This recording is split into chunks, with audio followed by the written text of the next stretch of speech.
Assalamualaikum warahmatullahi wabarakatuh. Selamat datang di kelas sosiologi. Pada video kali ini, Bu Linda akan melanjutkan materi masih mengenai gejala sosial, tetapi kita akan membahas lebih lanjut lagi gejala sosial kaitannya dengan penyimpangan sosial. Sebelum kita membahas materi tersebut, ada baiknya kita pahami dulu ya mengenai definisi dari penyimpangan sosial. Ya. Gejala sosial itu kan ada banyak sekali. Apa yang kita temui di dalam masyarakat ya, apa yang kita sering temui dan apa yang sering terjadi di dalam masyarakat itu bisa dikatakan sebagai gejala sosial ya. Tentu hubungannya berkaitan dengan masyarakat. Nah, penyimpangan sosial itu adalah perilaku yang melanggar nilai dan norma sosial. Nah, gejala sosial yang berkaitan dengan penyimpangan sosial ini dapat bersifat positif, ada juga yang bersifat negatif. Penyimpangan sosial merupakan penyimpangan yang memiliki dampak positif terhadap sistem sosial karena mengandung unsur-unsur inovatif, kreatif, dan memperkaya. Alternatif sehingga lambat laun dapat diterima oleh masyarakat. Itu menurut Syarbani. Jadi penyimpangan yang positif itu jika penyimpangan itu memiliki unsur-unsur yang inovatif, kreatif dan memperkaya alternatif. Ya, walaupun hal yang dilakukan itu tidak sesuai dengan apa yang seharusnya, tetapi penyimpangan positif ini nyatanya memberikan unsur yang inovatif dan itu tidak merugikan siapa-siapa gitu. Sedangkan penyimpangan yang negatif itu merupakan tindakan yang melanggar nilai dan norma sosial dan berdampak negatif dan tidak dapat ditoleransi oleh masyarakat ya. Jadi penyimpangan sosial itu sebenarnya banyak kita temui di dalam masyarakat ya. Mungkin kita pun ya pernah melakukan penyimpangan sosial itu.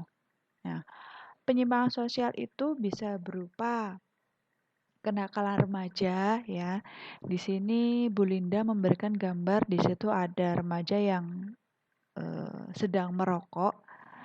Dimana kalau remaja yang merokok itu mereka apa yang mereka lakukan itu sebenarnya melanggar ya, melanggar nilai dan norma. Seharusnya mereka tidak seperti itu. Makanya merokok pada remaja itu disebut sebagai penyimpangan sosial. Kemudian penyimpangan sosial yang lainnya ya, di sini ada yang bentuknya itu pergeseran peran. Nah, pergeseran peran ini biasanya dilakukan itu antara peran laki-laki bergeser atau dilakukan oleh perempuan, begitupun sebaliknya. Nah, kalau digambar di sini kan eh, laki-laki yang berperan sebagai juru masak atau koki atau chef itu, yang notabene sebenarnya peran tersebut seharusnya ya dilakukan oleh perempuan. Tetapi kegiatan seperti ini ya, tindakan seperti ini itu disebut sebagai penyimpangan, tetapi karena di situ ada unsur-unsur yang inovatif dan kreatif, tidak merugikan orang lain ya. Inilah yang disebut sebagai atau dikategorikan sebagai penyimpangan yang positif. Kemudian penyimpangan yang lainnya lagi ya adalah kriminalitas. Nah, kriminalitas ini banyak sekali bentuknya, banyak sekali jenisnya ya, mulai dari misalnya perampokan, cybercrime, kemudian penculikan, kekerasan dan sebagainya gitu. Nah, kalian juga bisa menemukan bentuk-bentuk penyimpangan sosial yang lainnya ya, yang bisa kalian temukan di lingkungan sekitar kalian ya, baik itu Bisa juga kalian menemukannya di artikel-artikel berita online ataupun di koran. Nah, banyak sekali sebenarnya penyimpangan-penyimpangan yang terjadi di sekitar kita. Nah, penyimpangan sosial ya itu ada ciri-cirinya. Nah, di sini Bu Linda mengemukakan ada 6 ciri-ciri perilaku menyimpang menurut Paul B. Horton. Ya, Paul B. Horton ini merumuskan ciri-ciri perilaku menyimpang itu ada 6. Yang pertama, perilaku menyimpang itu dapat didefinisikan oleh masyarakat. Ya, oh, apa yang dia lakukan itu adalah menyimpang. Oh, apa yang dilakukan itu perilaku yang tidak menyimpang. Nah, jadi perilaku itu bisa didefinisikan oleh masyarakat. Kemudian dapat diterima dan ditolak oleh masyarakat. Nah, perilaku menyimpang itu bisa saja diterima oleh masyarakat, ya, karena itu dianggap sebagai hal yang tidak terlalu merugikan, ya, atau bisa juga ditolak oleh masyarakat karena memang perilaku itu meresahkan, ya, merugikan oleh masyarakat. Kemudian yang ketiga dapat bersifat relatif dan mutlak, ya. Jadi relatif dan mutlak ini tergantung oleh masyarakat itu sendiri menilainya bagaimana. Apa yang dia lakukan itu memang dinilai menyimpang dan memang ditolak dan bernilai mutlak bahwa perilaku itu menyimpang ataukah relatif, ya, bisa saja masyarakat menilai perilaku yang dilakukan itu tidak menyimpang di masyarakat tersebut, tetapi di masyarakat yang lain dinilai sebagai perilaku yang menyimpang. Kemudian ciri yang keempat terjadi pada budaya nyata atau budaya ideal, ya.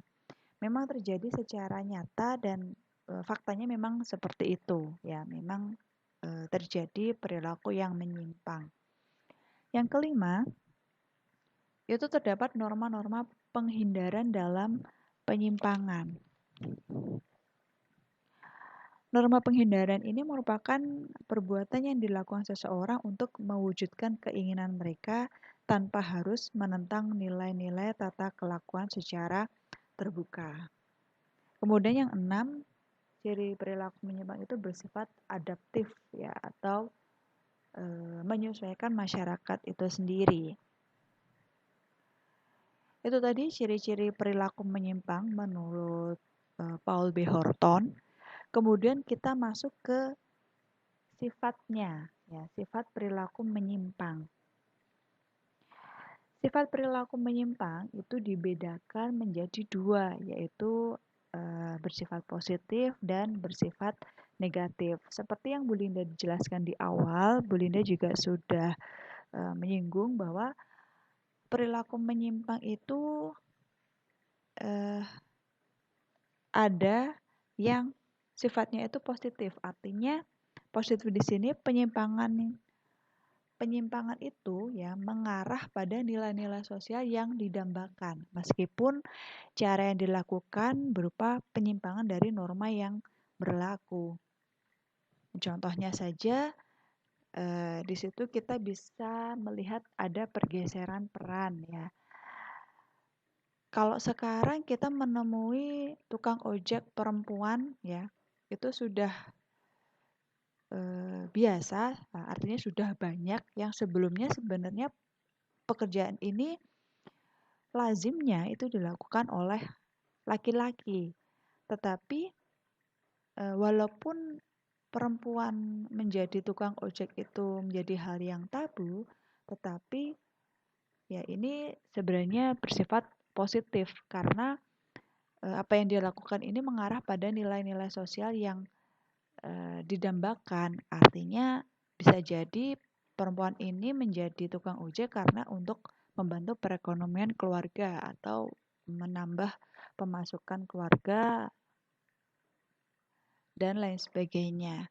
Begitupun juga seorang bapak atau seorang ayah yang mengasuh anaknya.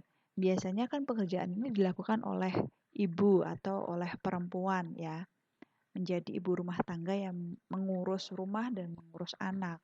Tetapi sekarang kita juga bisa menjumpai ada juga laki-laki ya atau bapak yang bersedia mengurus anaknya, sedangkan eh, ibunya atau sang istri bisa jadi dia yang bekerja gitu. Nah, walaupun apa yang dilakukan oleh gambar ini dinilai menyimpang oleh masyarakat, tetapi sebenarnya dia melakukan itu karena ada alasan atau ada hal-hal yang sebenarnya tujuannya itu baik gitu.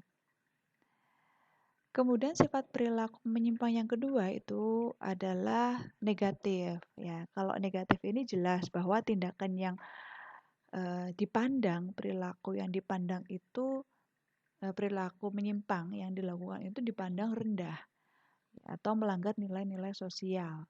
Kemudian dicela oleh masyarakat dan pelakunya tidak dapat ditoleransi oleh masyarakat. Jadi memang perilaku yang dilakukan oleh pelaku ya itu memang dinilai negatif oleh masyarakat ya, dicela oleh masyarakat. Ya, banyak sekali contohnya, bisa berupa kekerasan, KDRT ya, kemudian pencopetan atau penjambretan, kemudian minum-minuman keras ya atau alkoholisme yang memang secara faktanya masyarakat menolak itu gitu, dan menganggap bahwa perilaku tersebut memang perilaku yang tidak baik gitu.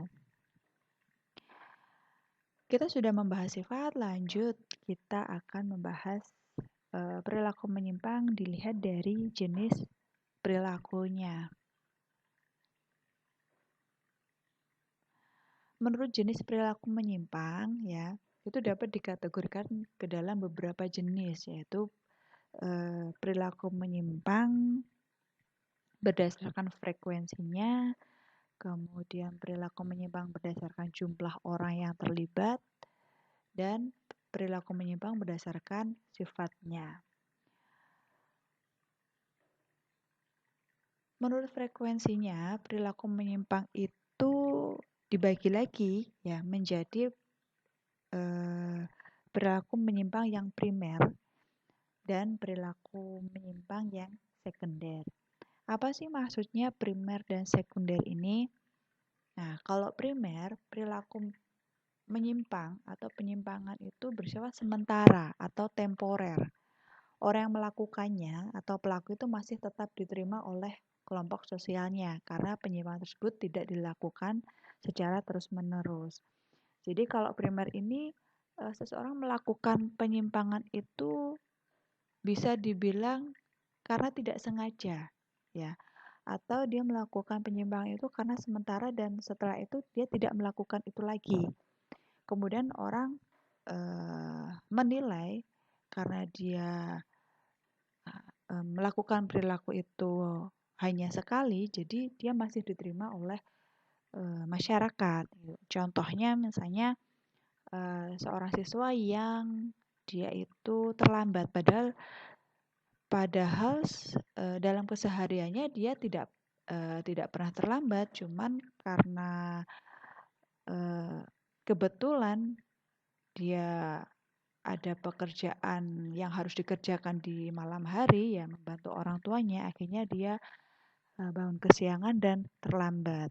Nah, terlambatnya siswa itu termasuk penyimpangan ya, termasuk penyimpangan sosial tetapi bersifat primer karena dia melakukan itu hanya sekali ya. Kecuali kalau dia memang dikenal sebagai anak yang sering terlambat ya. Sering terlambat berarti dia terus-menerus terlambat. Berarti itu nanti masuk ke kategori yang kedua ya, yaitu yang sekunder. Nah, penyimpangan sekunder ini adalah penyimpangan yang dilakukan secara terus-menerus meskipun pernah mendapatkan sanksi sebelumnya. Jadi kalau sudah pernah mendapatkan sanksi tapi dilakukan berulang ya, itu masuk ke dalam perilaku menyimpang yang sekunder ini. Ya, contohnya misalnya orang yang mabuk-mabukan ya, mabuk-mabukan berarti dia sering mabuk gitu walaupun dia sudah pernah mendapatkan sanksi tapi karena itu sudah menjadi kebiasaan dia, maka dia melakukan perilaku itu terus-menerus. Jadi mabuk-mabukan gitu. Terus misalnya judi gitu. Ya, judi karena dia sudah berulang kali melakukan perilaku menyimpang itu. Dan masih banyak contoh yang lainnya. Nanti kalian bisa mencari contoh ya yang ada di sekitar kalian gitu. Itu jadi penyimpangan berdasarkan frekuensinya ada penyimpangan primer dan penyimpangan sekunder. Sedangkan jenis perilaku menyimpang berdasarkan jumlah orang yang terlibat itu ada penyimpangan individu dan kelompok. Nah, kalau penyimpangan individu jelas penyimpangan itu dilakukan oleh individu ya. Jadi individu itu sendiri tanpa keterlibatan orang lain ya. Memang dia sendiri yang melakukan itu tanpa dia melibatkan orang lain. Nah, kalau sudah melibatkan orang lain berarti nanti masuknya ke kelompok. Penyimpangan kelompok itu adalah penyimpangan yang dilakukan oleh beberapa orang dalam kelompok secara bersama-sama. Jadi penyimpangan itu dilakukan oleh komplotan atau geng ya, atau dia memang penyimpangan itu sudah terorganisir gitu. Termasuk penyimpangan kelompok. Nah, jenis penyimpangan yang berdasarkan sifatnya ini ada penyimpangan yang negatif dan penyimpangan yang positif ya. Hampir sama seperti penjelasan Bu Linda di sebelumnya tadi. Penyimpangan negatif itu penyimpangan berupa tindakan yang mengarah pada nilai-nilai sosial yang dianggap rendah serta tercela karena tidak sesuai dengan nilai dan norma yang berlaku. Sedangkan penyimpangan yang positif itu penyimpangan yang mempunyai dampak positif ya pada sistem sosial karena dianggap ideal dalam masyarakat. Tuh, jadi sebenarnya tindakan dalam masyarakat atau perilaku menyimpang itu tidak melulu negatif, tetapi juga ada yang positif juga ya. Karena dia melakukan perilaku itu nyatanya berdampak positif pada sistem sosial atau pada kelompoknya itu. Nah, itu tadi jenis perilaku menyimpang ya berdasarkan jenisnya. Kemudian kenapa sih orang atau kelompok itu melakukan perilaku yang menyimpang? Ya, tentu ada penyebabnya, ada faktor yang menyebabkan itu. Nah, di sini Bu Linda mengelompokkan faktor penyebab perilaku menyimpang ini ada 3. Sebenarnya masih ada lagi faktor penyebab perilaku menyimpang, kalian bisa mencarinya sendiri ya. Di sini Bu Linda akan menjelaskan 3 faktor penyebab perilaku menyimpang. Yang pertama itu seseorang melakukan perilaku menyimpang itu karena proses sosialisasi yang tidak sempurna ya. Yang kedua itu karena proses sosialisasi subkebudayaan menyimpang. Dan yang ketiga itu hasil proses belajar yang menyimpang. Kita akan bahas satu persatu. Proses sosialisasi yang tidak sempurna. Jadi seseorang itu bisa melakukan perilaku yang menyimpang karena individu itu proses sosialisasinya itu tidak sempurna, ya. Jadi dalam hidup individu itu ya tidak ada peran atau agen sosialisasi dalam mensosialisasikan nilai dan norma kepada anggotanya. Sehingga individu itu tidak dapat membedakan antara perilaku yang pantas dan tidak pantas. Nah, proses sosialisasi itu adalah proses belajar ya, proses belajar tentang nilai dan norma yang ada di dalam masyarakat. Nah, biasanya proses sosialisasi ini dilakukan di dalam keluarga.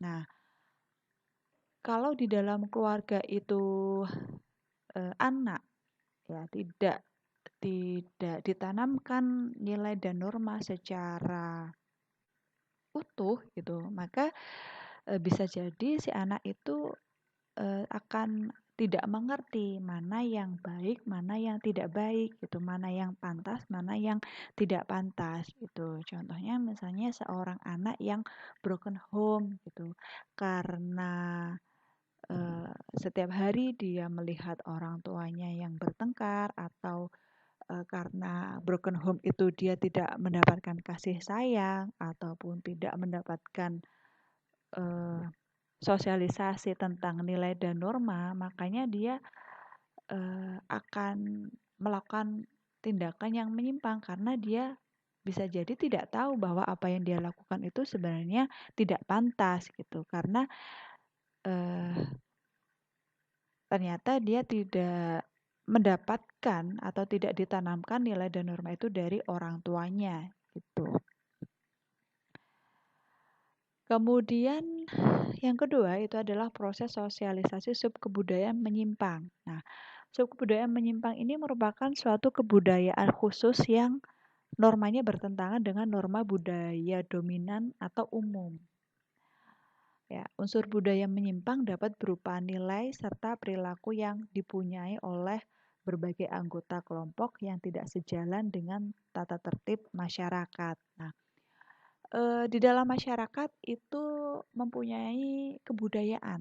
Nah, tetapi kebudayaan itu kita tidak bisa memandang kebudayaan kebudayaan itu sama dalam setiap masyarakat. Nah, kita melihat bahwa kebudayaan Indonesia tentu berbeda dengan kebudayaan yang ada di barat. Tuh. Di sini Bu Linda mencontohkan budaya klub malam ya atau diskotik itu sebenarnya bukan kebudayaan asli eh, Indonesia gitu, bukan kebudayaan asli negara kita. Tetapi itu adalah kebudayaan negara luar ya yang kemudian kita kenal ya karena bisa jadi karena kita memang berinteraksi dengan orang luar atau kita melihatnya ya di media-media massa gitu. Nah, bisa jadi kita melakukan tindakan menyimpang ini karena subkebudayaan yang menyimpang ini ya. Kebudayaan khusus yang normanya bertentangan dengan norma budaya dominan atau umum. Nah, walaupun sebenarnya budaya ini kalau di barat itu ya biasa saja gitu ya, tidak menyimpang, tapi kalau budaya ini dibawa ke Indonesia, dibawa ke negara kita, itu dianggap sebagai budaya yang menyimpang. Tuh. Nah, kalau kita melakukan tindakan yang seperti itu ya, melakukan tindakan yang eee, mengikuti budaya yang lainnya, padahal budaya dominan kita atau budaya umum kita tidak seperti itu, maka, kita bisa, dinilai ya melakukan perilaku yang menyimpang karena, apa yang kita lakukan itu bertentangan dengan norma budaya dominan di negara kita atau umumnya itu tidak seperti itu, tetapi kita melakukannya ya karena pengaruh dari kebudayaan yang lainnya itu. Nah, contohnya lainnya apa? Ya banyak gitu ya. Jadi budaya-budaya yang lain yang eh, kurang sesuai dengan budaya kita, nah, kemudian kita melakukan itu di daerah kita sendiri gitu. Kita bisa jadi kita dianggap sebagai perilaku yang menyimpang. Kemudian hasil proses belajar menyimpang. Individu bisa melakukan tindakan menyimpang karena dia eh, belajar ya dari tindakan yang menyimpang gitu. Proses belajar ini dapat terjadi melalui interaksi sosial dengan orang lain, terutama dengan orang-orang yang memiliki perilaku menyimpang dan orang tersebut telah berpengalaman. Tuh, jadi kalau kalau kita berteman dengan orang ya kita harus lihat dulu apakah orang itu baik, apakah orang itu berperilaku yang baik. Nah, kalau ternyata orang itu perilakunya menyimpang gitu, kemudian kita ikut-ikutan, Nah, itu bisa dikatakan sebagai kita itu belajar dari perilaku orang yang menyimpang itu tadi. Nah, penyimpangan ini bisa terjadi dengan cara belajar dari proses belajar seseorang melalui media, baik buku, majalah, surat kabar, dan televisi ya. Misalnya di sini kita tahu bahwa cybercrime ya atau misalnya menghack ya, hacker ya itu tidak baik ya. Merupakan tindakan yang tidak baik atau merupakan tindak kejahatan. Tetapi karena kita bisa belajar itu bagaimana cara hacker, terus bisa jadi kita diajari oleh orang yang bisa hacker, ya akhirnya kita bisa hacker gitu, bisa bisa ngehack yang itu merupakan tindakan yang menyimpang. Nah, apa yang kita lakukan itu, kita melakukan tindakan itu disebabkan oleh karena kita belajar perilaku yang menyimpang itu tadi, ya. Apa yang kita lakukan itu adalah hasil proses belajar yang menyimpang, gitu.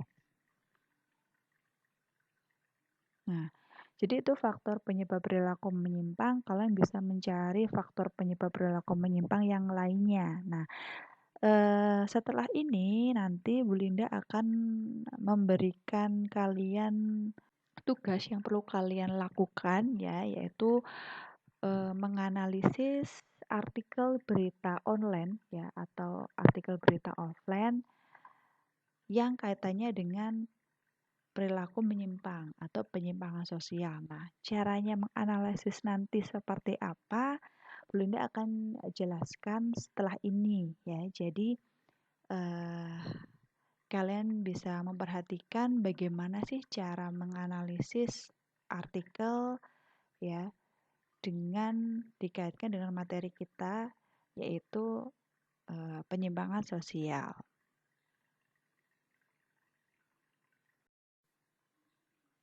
Oke, Bu Linda akan menjelaskan tugas ya tentang menganalisis artikel yang kaitannya dengan penyimpangan sosial. Langkah yang pertama adalah kalian harus mencari artikel berita ya tentang penyimpangan sosial. Pertemuan sebelumnya Bu Linda sudah menginstruksikan kalian untuk mencari satu artikel tentang penyimpangan sosial ya.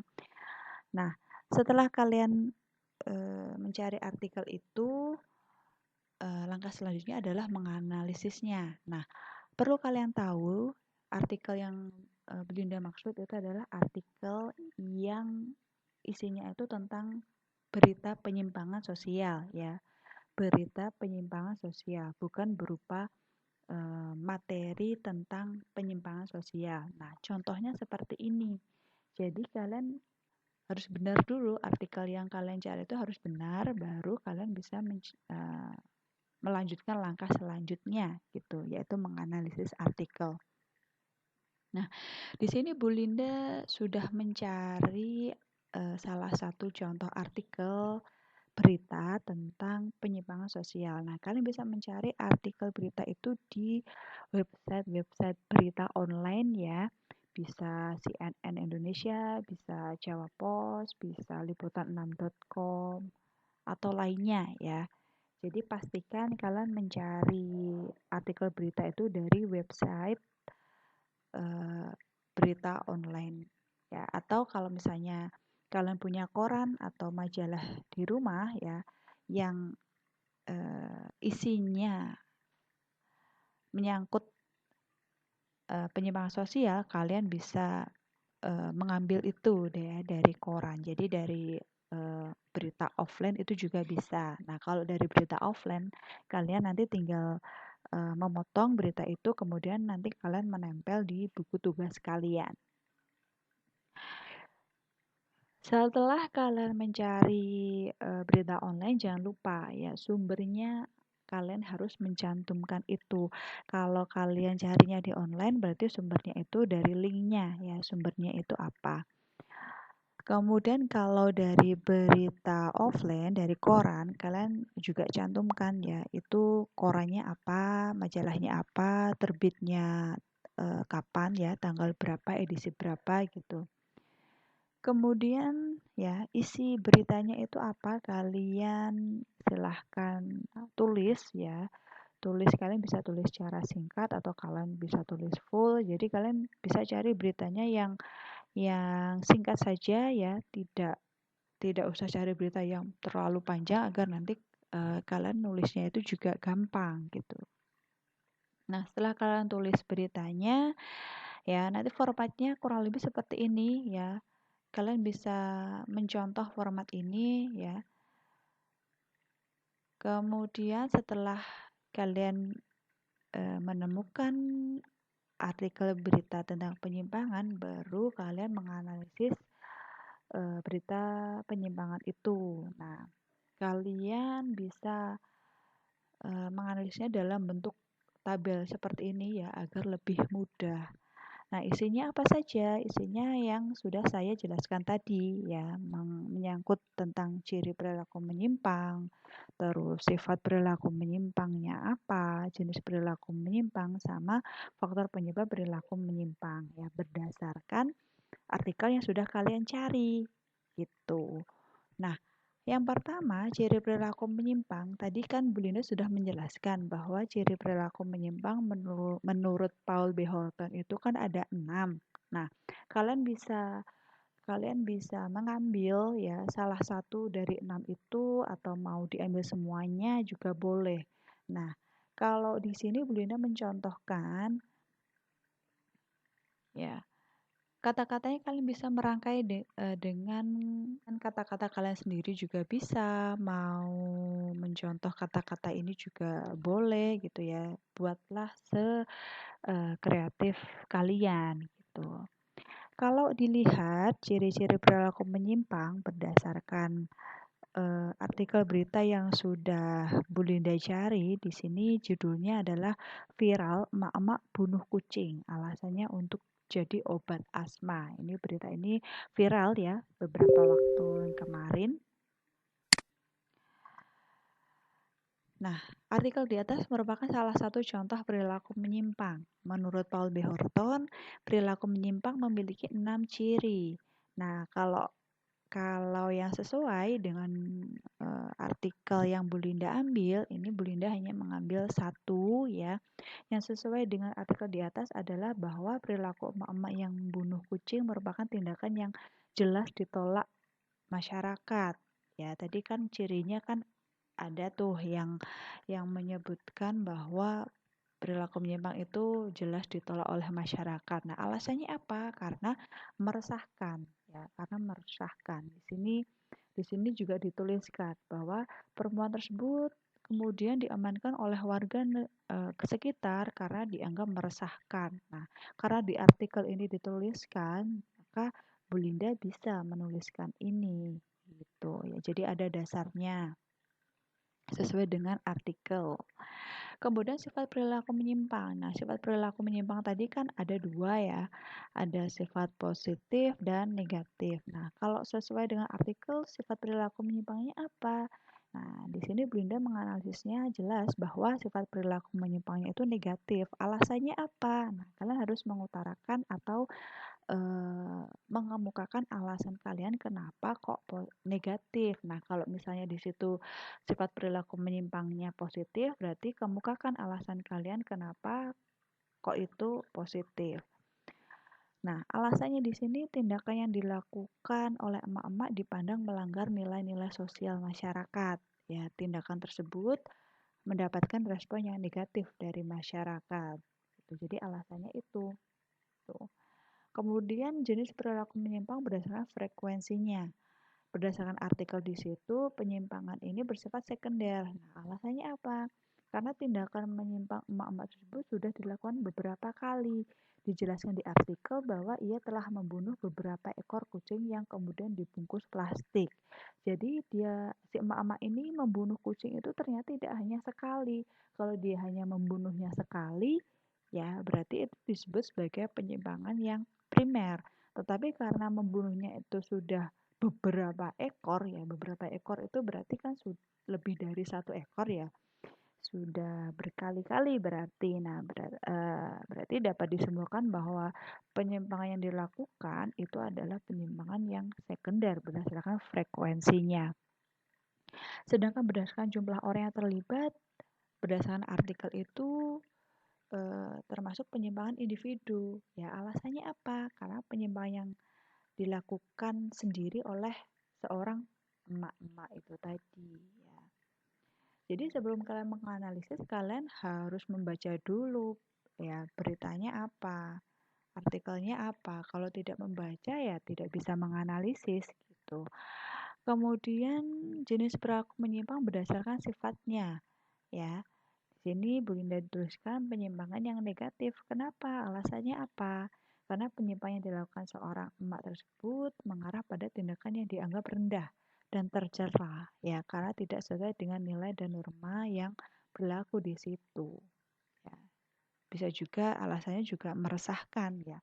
Meresahkan itu karena ya memang tindakan yang dilakukan kan memang tidak sesuai dengan nilai dan norma, makanya meresahkan masyarakat. Kemudian ya, tabel yang terakhir di sini faktor penyebab perilaku menyimpang. Nah, kalian bisa menganalisis apa ya kira-kira faktor yang menyebabkan perilaku menyimpang berdasarkan artikel di situ. Bisa jadi faktor penyebabnya tersurat di situ ya. Jadi memang tertulis di situ, bisa juga kalian harus menyimpulkan ya. Menyimpulkan kenapa perilaku menyimpang itu bisa terjadi. Kalau di sini ya Belinda menyimpulkan bahwa karena di artikel itu tidak dituliskan ya, di Belinda menyimpulkan bahwa emak-emak itu melakukan perilaku menyimpang itu karena hasil proses belajar yang menyimpang. Ya, alasannya apa? Nah, kan harus mengemukakan di situ juga. Emak-emak atau pelaku ya mempercayai bahwa kucing itu mempunyai manfaat mengobati penyakit asma. Ya, secara faktanya tidak seperti itu. Ya, daging kucing itu tidak terbukti bisa mengobati asma. Kemungkinan pelaku mendapatkan kepercayaan tersebut dari proses belajar menyimpang dari berbagai media. Itu kalau alasannya seperti itu. Nah, kalau di situ kan hanya disebutkan bahwa kucing itu punya manfaat atau punya khasiat mengobati asma. Padahal sebenarnya kan itu tidak terbukti gitu. Nah, kenapa emak-emak bisa tahu kalau kucing itu bisa mengobati asma? Ya, bisa jadi dia tuh dapat infonya itu ya tidak valid. Nah, infonya dari mana? Nah, itu bisa juga dari berbagai media, bisa mungkin dari orang lain gitu ya, ataupun dari media yang kurang terpercaya sehingga dia melakukan tindakan menyimpang tersebut. Jadi itu ya tugas yang perlu kalian lakukan. Tugas ini nanti Bu Linda berikan waktu 1 minggu ya. Karena kalian sudah mendapatkan artikel beritanya, jadi kalian tinggal membuat analisisnya, membuat tabel analisis. Kalian bisa membuat tabel analisisnya ini di buku catatan sosiologi atau di selembar kertas yang nanti uh, kalau sudah deadline-nya dikumpulkan ya di Bulinda. Itu ya mengenai tugas menganalisis artikel berita materi penyimpangan sosial. Jika ada yang kurang jelas, kalian bisa menanyakan lewat chat WA ya kepada Bu Linda, ataupun kalian bisa menanyakan di grup WA. Silahkan ya. Jadi nanti diharapkan kalian bisa menganalisis artikel itu seperti ini. Itu dengan redaksi, tentunya dengan redaksi bahasa kalian sendiri. Jadi itu ya materi tentang gejala sosial kaitannya dengan penyimpangan sosial. Di video selanjutnya atau di pertemuan selanjutnya kita akan membahas lagi ya tentang penyimpangan-penyimpangan sosial yang ada di masyarakat tentunya. Untuk video kali ini semoga apa yang Bu Linda jelaskan bisa menambah pengetahuan kalian ya. Sekian dari saya ya. Saya tutup. Wassalamualaikum warahmatullahi wabarakatuh. Salam sosiologi.